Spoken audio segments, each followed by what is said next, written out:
하나님의 말씀은 마태복음 13장 보겠습니다. 47절로 50절까지입니다.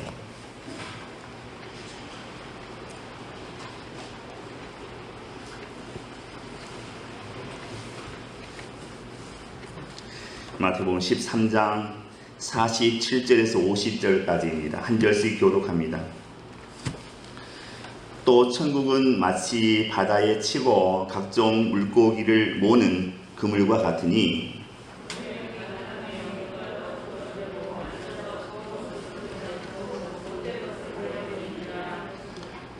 세상 끝에도 이러하리라. 천사들이 와서 의인 중에서 악인을 갈라내어 아멘. 마태복음 13장의 예수님의 천국 비유 7가지 오늘 마지막 시간입니다. 돌아온 수요일부터는 요한복음에 넘어가서 예수님께서 자기에 대해서 선언하신 내용들이 있습니다. 나는 생명의 떡이다, 나는 포도나무다, 나는 양의 문이다, 이렇게 예수님 스스로 자기에 대해서 선포하신 내용이 있습니다. 7가지가 있는데 그 7가지를 수요일부터는 살펴보도록 하겠습니다. 예수님이 마태복음 13장에서 지금 말씀하시고 계시는 그 말씀을 가르치시는 그 장소는 갈릴리 호수 근처였습니다. 갈릴리 호수는 성경에서 게네사렛 호수라고도 하고 또 워낙 넓기 때문에 디베리아 바다라고도 부릅니다. 갈릴리 호수는 이스라엘의 북부 지역에 있습니다. 둘레가 약 54km입니다. 세로가 23km이고 또 폭이 있어서 둘레는 54km입니다. 약 22종의 22종의 물고기가 있다고 합니다. 베드로, 요한, 야고보가 그물로 고기를 잡던 곳이 바로 이 갈릴리 호수였습니다. 갈릴리 호수에서 고기를 잡는 방식은 3가지가 있었다고 합니다. 첫째는 낚시로 물고기를 잡는 방법입니다. 마태복음 17장 27절에서는 예수님께서 베드로에게 바다에 가서 낚시를 던져서 고기를 잡으라 말씀하십니다. 17장 27절입니다. 내가 바다에 가서 낚시를 던져 먼저 오르는 고기를 가져 입을 열면 돈 한 세겔을 얻을 것이니 가져다가 너와 나를 위하여 주라 하시니라, 이렇게 기록하고 있습니다. 설명할 필요가 없죠. 낚시로 잡는 방법입니다. 두 번째는 그물을 바다에 던지는 투망 방식입니다. 예수님께서 갈릴리 해변에서 베드로와 또 그의 형제 안드레가 그물 던지는 것을 보시고, 여기서 그물은 투망을 얘기하고 있습니다. 그물 던지는 것을 보시고 제자로 부르셨습니다. 마태복음 4장 18절의 말씀입니다. 갈릴리 해변에 다니시다가 두 형제 곧 베드로라 하는 시몬과 그 형제 안드레가 바다에 금을 던지는 것을 보시니 저희는 어부라, 이렇게 기록하고 있습니다. 이 투망을 던지는 방법은 어부가 해변에서 서서 혹은 배 위에 올라서서 어깨에 그물을 걸치고 있다가 반타원형으로 이렇게 던져서 고기를 잡는 방법입니다. 세 번째는 저인망식 그물입니다. 이는 배에 그물을 싣고 바다로 멀리 나가서 양쪽 배에서 그물을 내려서 그냥 그 해변 쪽으로 싹 쓸어오는 겁니다. 싹쓸이 방식입니다. 본문 47절 48절에 보면 또 천국은 마치 바다에 치고 각종 물고기를 모는 그물과 같으니 그물에 가득함에 물가로 끌어내고 앉아서 좋은 것은 그릇에 담고 못된 것은 내어버리느니라, 이렇게 말씀하고 있습니다. 오늘 본문에서 말씀하시는 이 낚시 방법은 세 번째, 이 저인망식 방식이라고 할 수 있겠습니다. 이 방법으로 물고기를 잡은 다음에 사람들이 해변에 나와서 좋은 고기와 나쁜 고기를 구분해서 좋은 고기는 그릇에 담고 나쁜 고기는 내버린다 말씀하고 있습니다. 바로 이것이 우리 인류 역사의 완성이요, 또 인류 역사의 종말에 이루어질 현상이라고 할 수 있겠습니다. 48절에 그물에 가득함에 물가로 끌어내고 앉아서 좋은 것은 그릇에 담고 못된 것은 내어버리느니라. 이것은 우리가 가라지 비유에서도 살펴보았던 말씀입니다. 추수 때가 되면 농부가 알곡은 모아 곳간에 넣고 가라지는 영원히 꺼지지 않는 불에 넣는 것과 같은 이치입니다. 좋은 물고기와 나쁜 물고기를 구분하신다고 합니다. 이것이 하나님의 심판 때에 하나님께서 하시는 일입니다. 그냥 뭐 이렇게 살다가 죽으면 끝이 아닌가 사람들은 말합니다. 뭐 다 죽으면 끝이지. 그렇지 않습니다. 그렇다면 얼마나 좋겠습니까? 뭐 대충 살다가 죽어서 그거로 완전히 the end, 끝이라면 얼마나 좋겠습니까? 그렇지 못합니다. 의인은 의인대로, 불의한 이는 불의한 대로, 악인은 악인대로, 또한 구원받는 자에게는 구원의 심판으로, 또 구원받지 못하는 자에게는 정죄의 심판으로 예비되어 있다는 것입니다.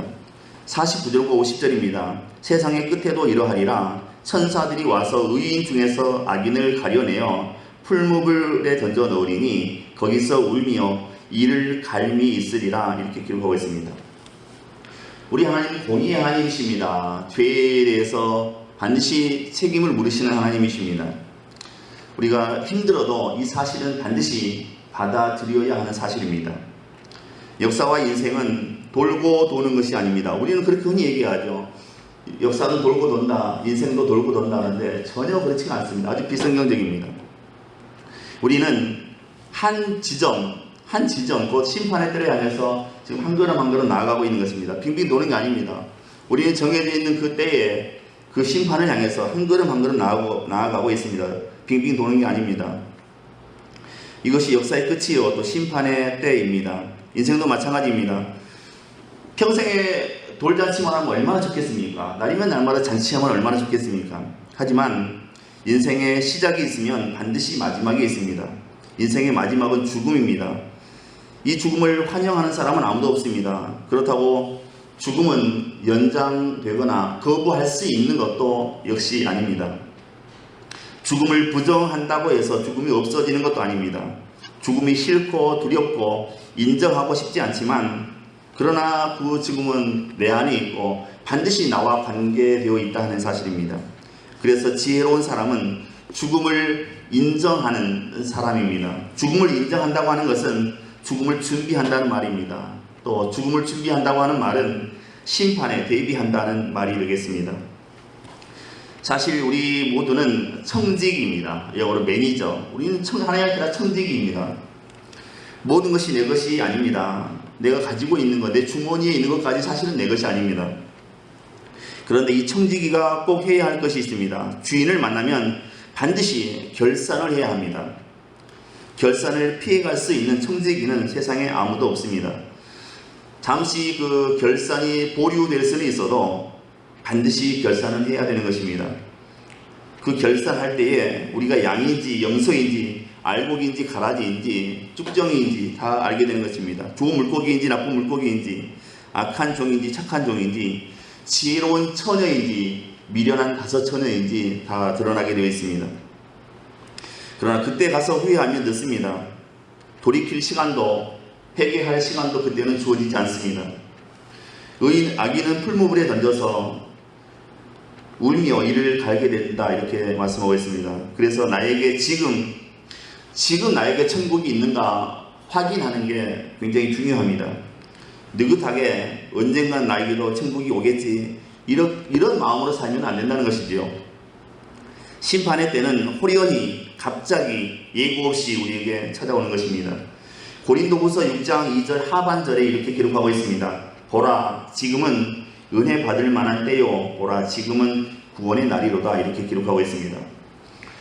이 세상에는 소중한 금 세 가지가 있다고 합니다. 다들 들어보셨음직한 말씀입니다. 이 세상에는 가장 귀한 금이 세 가지가 있습니다. 첫째는 소금입니다. 소금. 두 번째는 황금입니다. 마지막 세 번째는 지금입니다. 지금. 마지막 날을, 마지막 심판의 때를 지금 준비하는 것, 지금부터 준비하는 것이 우리 인생의 지혜가 된다는 것입니다. 어부들이 그물을 끌어올리면 그물 안에는 여러 종류의 물고기들이 발딱거리며 살아있음을 증명합니다. 그런데 그 고기들 중에는 우리가 먹을 수 있는 식용 고기가 있고 또 그렇지 못한 고기들도 함께 섞여 있습니다. 유대인의 율법, 그 식사 규례에는 지느러미와 비늘이 없는 물고기는 먹지 못하도록 금지가 되어 있습니다. 그래서 어부들은 그물에서 이런 물고기들을 골라서 바다에 던졌습니다. 지느러미가 없거나 또 비늘이 없거나 이런 물고기는 유대인들은 먹을 수가 없습니다. 그리고 아직 다 자라지 않은 물고기들도 바다에 놓아주었습니다. 그리고 나서 어부들은 식용이 가능한 성장한 물고기만을 그릇에 담아서 보관하게 되었던 것입니다. 당시의 사람들은 갈릴리에 살던 어부들이 세상을 변화시킬 것이라고 어느 누구도 생각하지 않았습니다. 왜냐하면 이 어부들은 학문이 없습니다. 가방끈이 굉장히 작습니다. 1cm도 안 되는 그 가방끈밖에 되지 않습니다. 아주 세상적으로 낮은 수준의 사람들입니다. 이런 사람들이 세상을 변화시킬 것이라고 아무도 생각 못했습니다. 그런데 예수님은 자신의 그 첫 번째 제자 그룹을 어부들로만 구성하셨습니다. 좀 똑똑한 사람들, 많이 배운 사람들, 가방끈 긴 대학원 나온 사람들, 이런 사람들을 제자들로 만들었으면 좋은데, 예수님의 첫 번째 제자 그룹은 가방끈이 1cm도 안 되는 아주 수준 낮은 어부들이었습니다. 이유가 무엇이겠습니까? 오늘 비유의 근거에서 우리가 생각해 보아야 하겠습니다. 예수님께서는 제자들을 선택하실 때에 나를 따라오너라, 내가 너희로 사람을 낚는 어부가 되게 하리라, 이렇게 말씀하셨습니다. 사람을 낚는 어부, 이것이 제자들의 정체성입니다. 사람을 낚는 어부가 되는 것, 이것이 제자들의 정체성이었고 또 오늘 우리 그리스도인들의 정체성이 되겠습니다. 예수님은 고기를 낚는 어부들을 변화시켜서 사람을 낚는 어부로 만드셨습니다. 예수님이 제자들을 선택한 목적이 바로 그것입니다. 어부들은 한 마리 고기를 잡기 위해서 비린내를 감수해야 됐고 또 파도에 몸을 맡겨야만 했습니다. 한 마리 물고기를 잡기 위해서 얼마나 큰 대가를 치러야 하는지 모릅니다. 사람을 낚는 어부도 마찬가지입니다. 희생과 헌신 없이는 우리가 사람을 낚을 수가 없습니다. 교회는 사람을 낚아서 하나님께 올려드리는 어부들이 모인 그런 공동체라고 표현할 수도 있겠습니다. 어느 날 어부들이 모여서 어떻게 하면 고기를 잘 잡을 수 있을까? 이것에 대해서 토의를 하고 있었습니다. 이 사람들은 고기를 잘 잡기 위해서 세계 고기잡이 센터라는 그 단체를 만들었습니다. 월드 피싱 센터, 세계 고기잡이 센터를 만들었습니다. 모여서 이제 이 사람들은 날마다 연구했습니다. 좋은 그 어장을 탐방도 하고 연구를 시작했습니다. 어업적으로 박사학위를 가진 사람들을 초청해서 고기 잡는 법도 배웠습니다. 이런 노력 끝에 그들은 고기 잘 잡는 방법에 대해서 정의를 내릴 수 있게 되었습니다. 그런데 물고기를 잘 잡기 위해 무수한 노력을 한 그들이 하지 않았던 것이 딱 하나가 있습니다. 그것은 물고기를 잡으러 바다에 나가지 않은 것입니다. 물고기 잡으러 바다에 나가지 않는 어부가 어떻게 어부를 할 수 있겠습니까? 이러한 모습은 교회에서도 볼 수가 있는 것입니다. 전도와 선교에 대해서 많은 연구와 토론을 하지만 실제로 전도 현장에, 선교 현장에 나가질 않습니다. 물고기를 잡으러 바다에 나가지 않는 어부와 무엇이 다르겠습니까? 예수님은 우리를 사람을 낚는 어부로 부르셨다는 사실입니다. 이것이 우리에게 주어진 사명입니다. 49절 50절에 보면 세상의 끝도 그렇게 될 것이다. 천사들이 와서 의인 중에서 악인을 가려내 활활 타오르는 불아궁이에 던져 넣을 것이다. 거기서 그들은 슬피 울며 이를 갈 것이다. 이렇게 말씀하고 있습니다. 지옥에 대한 표현이죠. 예수님이 말씀하신 지옥에는 언제나 불이 있고 또 어둠이 있고 슬피 울며 이를 가는 그런 행위가 있다 표현이 나옵니다. 사람들은 천국은 잘 믿지만 지옥은 믿지 않습니다. 심지어 예수를 잘 믿는 사람들도 지옥을 믿고 싶지 않아서 부인하는 경우가 있습니다. 건강한 복음주의라고 말하면서도 지옥을 부인하는 사람들도 있습니다. 예수님은 지옥을 게헨나라는 단어로 표현하셨습니다. 게헨나. 이 게헨나는 당시에 예루살렘의 쓰레기를 버리는 장소가 게헨나였습니다. 우리가 이 단어대로 해석을 하자면 활활 타는 그 쓰레기장 같은 곳이 지옥이다 하는 것입니다. 예수님의 표현대로 하냐면 그 게헨나라고 하는 단어를 해석하자면 활활 타오르는 그 쓰레기장 같은 장소가 지옥이다 하는 얘기가 되겠습니다. 사람들은 지옥을 피해서 가려고 합니다. 영원한 형벌이 있다는 것을 내 마음속에서 지워버리려고 노력하고 있습니다. 심판 없어, 지옥 없어, 이렇게 애써 자기 자신을 위로하려고 합니다. 잠시 쉬어가겠습니다. 유치장에서, 경찰서 유치장에서 두 사람이 만나서 이야기를 하고 있었습니다. 형씨는 무슨 죄로 여기 들어왔어? 상대방이 대답했습니다. 아니, 나는 길가에 그 새끼들이 있길래 새끼들을 잡았을 뿐인데 들어왔습니다. 그랬습니다. 그러니까 반대편 사람이, 아니, 새끼들을 잡는 것도 죄가 됩니까? 그러니까 대답했습니다. 새끼들을 잡았는데 그 새끼들 끝에 황소 한 마리가 묶여 있던 거 아니요? 그래서 잡혀 들어왔습니다. 이렇게 얘기했습니다. 반대로 물었습니다. 아니, 당신은 그럼 여기 왜 왔어? 나는 그냥 방에 엎드려 있다가 잡혀왔습니다. 그랬습니다. 아니, 방에 엎드리는 게 죄가 됩니까? 그러니까 이 사람이 대답했습니다. 내가 방에 엎드려 있었고 내 옆에는 옆집 아줌마가 엎드려 있었습니다. 그래서 잡혀왔습니다. 얘기했다고 합니다. 저도 몇 년 전까지 서울 강동경찰서에 유치장에서 예배를 드렸습니다. 이제 유치장에서 이제 화수목금 예배를 드립니다. 각 종교별로 와서 월요일날 천주교, 화요일날 개신교, 또 뭐 수요일날 불교, 이렇게 모불교 와서 합니다. 제가 이제 화요일날 개신교 예배 인도할 때 몇 년 가서 예배를 인도했는데, 그 오신 분들 이렇게 얘기 들어보면 정말 말도 안 되는 거 가지고 오신 분들 많습니다. 그 애인 집에 쫓아가서 애인이 문을 안 열어주니까 계속 30분 동안 문 두드리다가 가택 침입 뭐 이런 거로 붙잡혀온 분도 있고요. 정말 말도 안 되게 오신 분들 많습니다. 이런 데 가지 말아야죠. 어느 날 일본인 관광객이 그 한국에 있는 동물원에 왔습니다. 이제 한국인 가이드가 일본인을 따라다녔습니다. 그래서 한국 동물에 대해서 이것저것 설명을 해주었습니다. 처음에 호랑이가 나왔습니다. 그러니까 가이드가 설명했습니다. 저건 호랑이입니다. 설명했습니다. 그랬더니 일본인 관광객이 비웃으면서 말했습니다. 한국 호랑이는 왜 이렇게 작습니까? 일본 호랑이는 집채만 하문이다. 이렇게 했습니다. 약간 가이드가 짜증이 났습니다. 어쩔 수 없습니다. 어쩔 수 없이 따라다녔습니다. 다음에는 코끼리가 나왔습니다. 친절하게 설명했습니다. 이것은 코끼리입니다. 한국 코끼리입니다. 그랬더니 또 일본이 아주 얍삽하게 웃으면서 물었습니다. 한국 코끼리는 왜 이렇게 작습니까? 일본 코끼리는 산만 하문이다. 그랬습니다. 이게 가이드가 완전히 열받았습니다. 그래서 어떻게 돈 받고 가는데 어떻게 할 수가 없지 않습니까? 화를 누르고 계속 따라다녔습니다.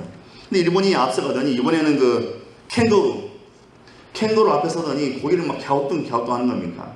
하는 것이었습니다. 그리고 가이드에게 물었습니다. 이건 무슨 동물입니까? 근데 가이드가 기회는 이때다 싶었습니다. 그래서 저 캥거루를 가리키면서 이 동물은 한국 메뚜기입니다. 이 자식아. 그랬다고 합니다.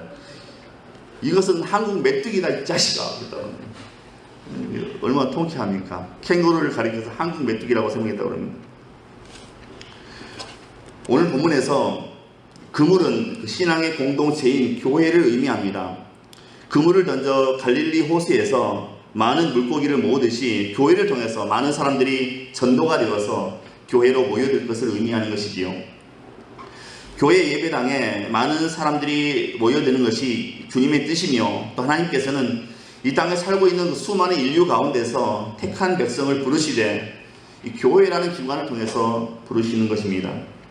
또한 어부가 하나님이시라면 물고기는 바로 우리를 가리킨다고 할 수 있겠습니다. 우리는 오늘 하루도 내가 지금 하나님의 안에 있는지, 하나님의 그물 안에서 살아가는지, 아니면 그물 밖에 바다에서 살아가는지 스스로 돌이켜봐야 합니다. 그물이 끌어올려지기 전까지는 마음대로 살 수가 있습니다. 우리들의 삶이 누구의 손에 들려 있는지 모른 채 그냥 물속에서 자유롭게 다닐 수가 있습니다.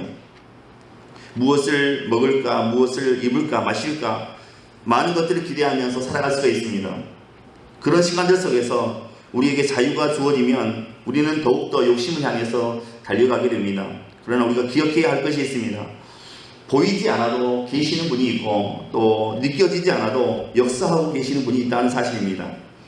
우리는 반드시 판단받게 되는 그 순간이 우리에게 다가오는 것입니다. 우리가 인생을 살아갈 때에 우리의 삶이 누구의 손에 들려져 있는지 기억하고 우리가 예수로 설명되는 삶을 살아갈 수 있어야 되는 것입니다. 우리의 삶이 예수로 설명되어져야 됩니다. 말이 너무 어렵습니까? 예수로 설명되어지는 삶을 살아가야 됩니다. 다른 말로 하면 예수 때문에 살아가는 삶이 되어져야 합니다. 나는 이것을 할 때 예수 때문에 한다. 또 뭘 할 때도 나는 예수 때문에 이 일을 합니다. 봉사합니다. 헌신합니다. 예수 때문에 용서합니다. 예수 때문에 나는 내 직업을 최선을 다해서 일하고 있습니다. 이렇게 말할 수 있어야 됩니다. 예수로 설명되어지는 삶을 우리가 살아가야 하는 것입니다. 오늘 본문이 우리에게 주는 교훈은 반드시 우리에게 심판이 있다는 것입니다. 심판에는 마지막 심판과 또 현재적인 심판이 있습니다. 마지막 심판은 장차 모든 사람이 하나님 보좌 앞에 서서 받게 되는 그런 심판입니다. 그때는 양과 염소를 나누듯이 하나님께서 모든 사람을 천국에 갈 사람과 또 지옥에 갈 사람으로 나누십니다. 지옥에 갈 사람은 이제 영벌, 영원한 벌을 받게 되는 거고, 또 천국에 갈 사람은 영원한 생명, 영생을 누리게 되는 것입니다. 요한계시록 20장 12절로 15절에 보면 마지막 심판에 대해서 자세히 기록해 놓고 있습니다. 또 내가 보니 죽은 자들이 큰 자나 작은 자나 그 보좌 앞에 서 있는데 책들이 펴 있고 또 다른 책이 펴졌으니 그 생명책이라 죽은 자들이 자기 행위를 따라 책들에 기록된 대로 심판을 받으니 바다가 그 가운데서 죽은 자들을 내주고 또 사망과 음부도 그 가운데서 죽은 자들을 내주매 각 사람이 자기의 행위대로 심판을 받고 사망과 음부도 불못에 던져지니 이것은 둘째 사망이라 곧 불못이라 누구든지 생명책에 기록되지 못한 자는 불못에 던져지더라 이렇게 기록되어 있습니다. 이 세상에서 살다가 죽으면 훗날 다 부활해서 심판을 받게 되는데 이것을 우리가 심판의 부활이라고 합니다. 예수님이 재림하실 때 부활하는 것은 예수 믿고 죽은 사람들이 부활하는 것입니다. 이것을 우리가 첫 번째 부활이라고 합니다. 마지막 심판 때 부활하는 것은 두 번째 부활이라고 우리가 부릅니다. 예수님을 믿는 사람은 두 번 태어나고 한 번 죽습니다. 예수를 믿지 않는 사람은 한 번 태어나고 두 번 죽습니다. 말이 좀 이상합니까? 말장난 같습니까? 예수를 믿는 사람들은 두 번 태어나고 한 번 죽습니다. 반대로 예수 믿지 않는 사람들은 한 번 태어나고 두 번 죽습니다. 예수님을 믿는 사람은 어머니 배에서 태어나서 사람이 되고 또 예수님을 믿고 구원받아서 하나님의 자녀로 두 번 태어나게 되는 것입니다. 이것을 우리가 거듭남이라고도 하고 중생이라고도 합니다. 그런데 이 죽음은 육신의 죽음밖에 없습니다. 한 번밖에 없습니다. 지옥에 가는 두 번째 죽음은 예수 믿는 사람들에게는 없습니다. 그래서 우리가 두 번 태어나고 한 번 죽는다는 것입니다. 그러나 반대로 예수님을 믿지 않는 사람들은 거듭나지 못했기 때문에 한 번밖에 태어나지 못합니다. 그리고 예수를 믿지 않은 사람들에게는 두 번의 죽음이 있습니다. 육신의 죽음이 첫 번째이고 그리고 심판받고 영원한 불못에 들어가서 영원한 고통을 받게 되는 것이 두 번째 죽음이 되겠습니다. 생명책에 이름이 기록된 사람들은 심판을 면하고 천국에 가서 하나님과 영원히 살게 되는 것입니다. 예수님이 재림하시는 날에는 누가 양이고 누가 염소인지 분명하게 드러나게 됩니다. 평소에는 알 수 없지만 예수님이 재림하신 그날에는 밝히 누구나 다 알 수 있도록 드러나게 되는 것입니다. 아주 오래전 약 40년 전의 이야기입니다. 실제 사건입니다. 최윤정이라는 초등학교 3학년 여자아이가 다른 데서 이쪽으로 이제 전학을 왔습니다. 전학을 와서 새로운 담임선생님께 편지를 썼습니다. 이렇게 썼습니다. 선생님, 지금 교회 다니세요? 바쁘시더라도 예수님이라는 한마디를 마음속 깊이 내 생각보다 더 소중히 여기세요. 이런 내용의 편지를 썼습니다. 선생님, 지금 교회 다니세요? 바쁘시더라도 예수님이라는 한마디를 마음속 깊이 내 생각보다 더 소중히 여기세요. 이런 내용이었습니다. 1980년 12월 7일 이 아이는 이 편지를 써놓고 친구들을 전도해서 교회를 가다가 교통사고를 당해서 그 자리에서 세상을 떠나고 말았습니다. 부모가 이 편지를 선생님에게 전달했습니다. 그리고 선생님은 이 아이의 윤정이라는 아이의 편지를 보고 그때부터 교회에 나가게 되었습니다. 그의 부모님은 딸의 그 사구 보상금을 받아서 딸의 이름을 따라서 윤정 선교회를 설립하고 개척교회와 또 신학생들을 돕는 일을 했다고 합니다. 이렇게 초등학생일지라도 천국의 비밀을 깨닫고 정말 구원의 확신이 있다면 천국 복음을 전하지 않을 수가 없는 것입니다. 마지막 날에는 천국으로 들어가든가 지옥에 던져지는 것이 우리 인간의 운명입니다. 이걸 안다면 우리가 복음을 전하지 않을 수 없다 하는 사실입니다. 천국 복음을 전하는 것은 그 사람이 천국에 대한 확신을 가지고 있다는 반증이지요. 정말 구원받은 사람이라면 그 사람의 마음 곳간에 하나님의 말씀을 차곡차곡 쌓아 놓았다가 나눠주는 자가 되어야 한다는 것입니다. 천국 가는 자는 천국을 전하지 않을 수가 없습니다. 오늘 보면 49절과 50절에 보면 예수님께서는 세상 끝에도 이러하리라 천사들이 와서 의인 중에서 악인을 갈라내어 풀무불에 던져 넣으리니 거기서 울며 이를 갈리라 이렇게 말씀하셨습니다. 지옥에 있는 사람들의 특징이 있습니다. 본문의 기록대로 지옥에 있는 사람들은 후회하는 눈물이 없다고 합니다. 후회하는 눈물이 없습니다. 회개하는 눈물도 없다고 합니다. 이 사람들은 그냥 울면서 이를 간다 이렇게만 표현하고 있습니다.